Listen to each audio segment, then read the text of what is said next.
When the groom walked out, the Highland Duke of Velmoor walked in and spoke one word. I have known Callum Stane, the Highland Duke of Velmoor, for 31 years. I have stood beside him on frozen moorland, in foreign courts, in the smoking aftermath of disputes lesser men never survived. I have watched him refuse every woman the peerage placed in front of him with nothing more than a word and a turned shoulder. So when I tell you what I watched him do on the morning of the 14th of October in the nave of St. Aldrich's Cathedral, I want you to understand. I had never seen him move like that before. Not in the field, not in any chamber, not once. But I am getting ahead of myself. Her name was Miss Lingers. She was not the girl anyone spoke of when they ran through the eligible young women of the season. She was not celebrated, not courted, not pointed out from across ballrooms in the way of the Pemberton sisters or the Ashford heiresses. She was the second daughter of a minor country gentleman whose estate sat quietly in a fold of hills that no one from London thought worth visiting. She had been engaged to Viscount Norfield for 7 months. He was not a bad man on the surface. He had a straight jaw and adequate manners and a grandfather's fortune that made him interesting to mothers and fathers alike. What he did not have was steadiness. What he did not have, I came to understand, was any real feeling for the girl he had promised himself to. I met her once before the wedding, at a dinner her family gave for Norfield's people. She sat 2 chairs away from me and I watched her, because watching people is what I do, and what I noticed was this. She was quiet in the manner of someone who has learned that quiet is safer. Not dull, her eyes moved, caught things, held them a moment too long. She laughed once at something the older gentleman beside her said, and it was a real laugh, startled out of her, and she covered it immediately with her hand as though laughter were something she'd been told not to do in company. Callum was not at that dinner. He had not yet met her. He met her 3 weeks before the wedding. He had ridden to the cathedral, St. Aldrich's, on a grey morning to speak with the dean about a restoration he was funding. I went with him because I usually go with him, and because a morning on horseback is better than a morning in a drawing room. We arrived early. The cathedral was empty except for the dean, who was late, and a young woman standing in the nave with a small notebook, looking up at the vaulted ceiling above the south transept with an expression I can only describe as reverent. Callum stopped. He did not speak to her immediately. That was not unusual. He was rarely the first to speak. But the pause was longer than usual, and when the dean finally arrived and introduced her, "Miss War, who is to be married here in 3 weeks, come to look at the flowers," Callum said. "The stonework above the south arch, it troubles you." She looked at him directly. Most people did not look at him directly on a first meeting. "The vaulting ribs," she said. "There's a crack running along the third bay from the east. I didn't want to say anything because it isn't my cathedral and it probably isn't my concern." "It is everyone's concern," he said. "It is a very old building." That was the whole of it. The dean took us off to his study. I glanced back and she had returned her eyes to the ceiling, and there was nothing in her expression I could name precisely, only that she looked, for a moment, like someone who was used to noticing things that no one else thought to mention. Callum said nothing about her on the ride back, but 3 days later he sent a stonemason to the cathedral to examine the south transept, which told me everything and nothing. The trouble with Norfield came to light 9 days before the wedding. I learned of it from Callum, who had heard it from 3 separate sources within a single afternoon, which meant it was already known everywhere that mattered. Norfield's father had entered negotiations with the Earl of Thornhaven regarding his daughter, Genevieve Thornhaven, 19 years old, £60,000 on her marriage day, connections that stretched from the city into Parliament. Norfield had seen her at a November ball and apparently found 7 months of engagement to a country gentleman's daughter considerably less interesting than he had previously supposed. The question was whether he would act on it. He would, it turned out, he did. The formal withdrawal arrived at the War House on a Tuesday morning. A letter, sent by a solicitor, not delivered in person, because Norfield had already left for the Thornhaven estate in the country and was not expected to return before the wedding day. He was no longer attending. The wedding had not been cancelled. The Wars, I learned this later, from the vicar who performed the blessing at the reception that never was, did not know how to cancel it. They had sent for the invitations to be recalled, but invitations travel, and not all of them had been reached, and there was the question of the caterers, and the flowers already ordered, and 40 guests already en route from the northern counties who had not received the word in time. So the wedding morning came, and the guests came, and Velmoor, because she was the kind of woman who does not collapse when she should collapse, put on the gown her mother had altered twice for her, and walked to the cathedral because that was what had been arranged, and she did not know what else to do. I know this because she told me later, much later, when she was Callum's wife, and I was sitting in their drawing room at Velmoor eating cold lamb, and listening to her describe the morning in the matter-of-fact way she described everything. I thought, she said, that if I simply walked in, someone would tell me what was supposed to happen next. I asked her if she had been frightened. I had been frightened for weeks, she said. By the morning, I think I had run out of it. I was in the cathedral. I was there because Callum had asked me to come. He had not explained why. He had said the evening before, come to the War wedding tomorrow, and I had said Norfield has withdrawn, and he had said, I know, and that was the entirety of the conversation. I had learned in 31 years that there were moments when it was better to ask Callum nothing, and simply appear where he told me to appear. I sat in the third pew on the left-hand side. Callum sat beside me.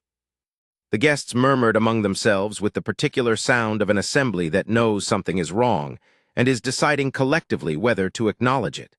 Norfield's people sat in tight, uncomfortable clusters on the right-hand side. Several of them had the look of men wishing they were somewhere else entirely. The War family arrived. Her father, a quiet man with the look of someone who had not slept. Her mother, whose composure was working very hard. An older brother who I could see was furious in the contained way of men who have been taught not to show it. And then Highland. She walked in on her father's arm, and the murmuring changed in character. Not warmer, but different. Something uncomfortable was happening in that cathedral, and everyone present could feel it. And here she was, walking straight into the center of it. And she was not crying, and she was not faltering, and her chin was level. And her eyes were looking at the altar at the far end of the nave, as though the altar were the only thing in the world worth looking at. She was, I thought, the bravest person in the building. The dean stood at the altar. His expression was one of a man performing a duty he had not been fully briefed on. Norfield's absence was obvious. Someone would have to say something, and it would be the dean who said it, and the silence was building toward that moment the way a tide builds. She reached the end of the aisle. She stopped. She did not look at the empty place beside her. She kept her eyes on the dean. Her hands were folded in front of her, and I could see, from where I sat, that they were perfectly still. The dean opened his mouth. Callum stood up.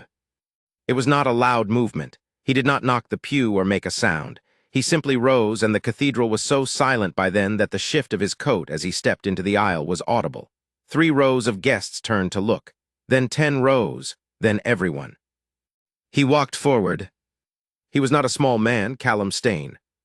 He was 6 feet and something, and he had the build of a man who had spent his early life on Highland terrain, and his middle years doing things that required him to be difficult to stop. He was not a man who drew attention by seeking it. He had never needed to seek it. He drew it by existing, by moving, by the particular quality of stillness he carried even when he was in motion. He walked to the front of the nave. He stopped beside Velmoor. She turned and looked at him. Her expression I will remember for the rest of my life. Not alarm, not confusion. Something quieter. Something that looked almost like recognition, as though part of her had always been waiting to see what the next extraordinary thing would be, and here it was. He said in a voice that carried, not shouting, not projecting, simply the voice of a man who does not modify himself for rooms, I have an objection. The dean stared at him. The assembly made a sound that was not quite a gasp and not quite silence. Lord Pemberton in the 6th row dropped his order of service. I heard it land. You are not the dean began. I am Callum Stane, Callum said, the Duke of Velmoor, and I have an objection to this proceeding. The proceeding, said the dean very carefully, is already irregular. It is, and I intend to make it more so. He turned then not to the dean, not to the assembly, but to her. Miss War. Your Grace, she said. Her voice was entirely steady. The man who was to stand beside you has shown himself unworthy of the position. He paused. I would like to put myself forward as an alternative. I recognize this is irregular. I will understand if you send me away. The assembly was no longer making any sound at all. Velmoor looked at him for a long moment. You know my name, she said, because of a crack in a vaulting rib. I know your name, he said, because I have thought of very little else for 3 weeks. There were 11 people in that cathedral who would have offered her their arm at that moment to lead her out of pity, out of duty, out of the desire to rescue something that looked like a very public disaster. Callum was not offering pity.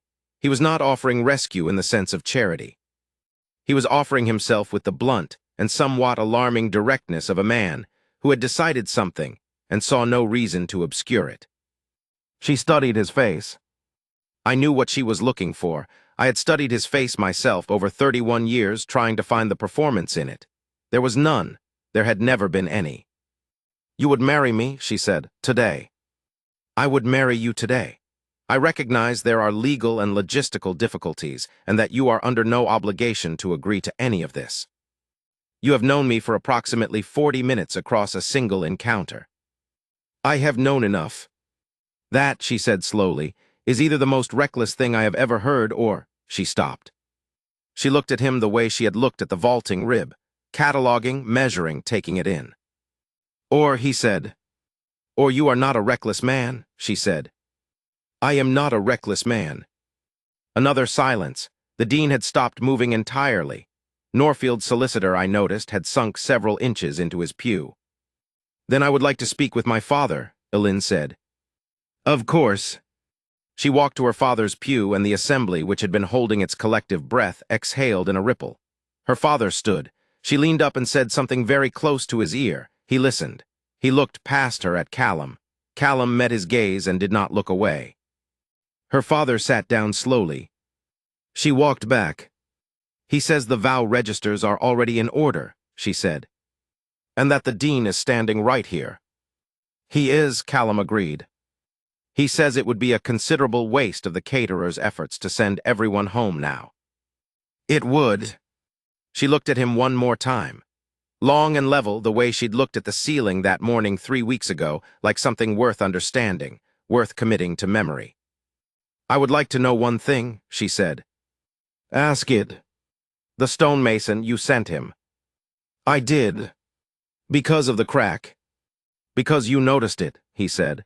And because you didn't say anything because you thought it wasn't your place to say it. And I thought, he stopped himself. You thought what? I thought that a woman who notices what others miss and stays quiet out of deference deserves someone who makes it his business to notice her. The dean, who I believe had been trying for some minutes to determine whether he was still needed, cleared his throat. Elinwar looked at Callum Stain, the Highland Duke of Velmoor, one final time.